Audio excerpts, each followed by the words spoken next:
Hello guys, how are you? Hope you all are doing well. Today I'm back with one of the most interesting video. In this video tutorial guys, we will learn how to enable or disable end-to-end encryption for your WhatsApp chat backup. In this video we will learn this guys. So this is the new feature rolling out in the WhatsApp. So just open the WhatsApp and go to your WhatsApp settings. In the settings, go to chats.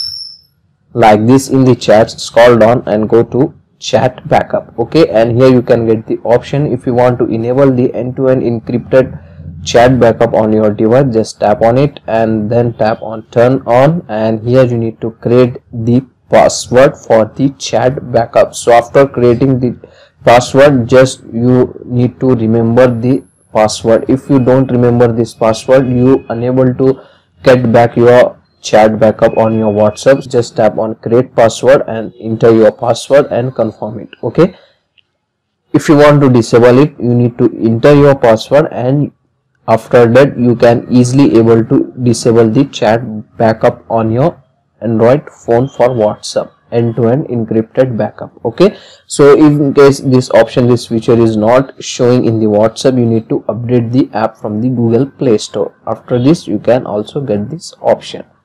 So that's it for today guys, a short and simple video. Hope you enjoy this. If you enjoy, please guys like, share and subscribe to our channel. Thank you very much.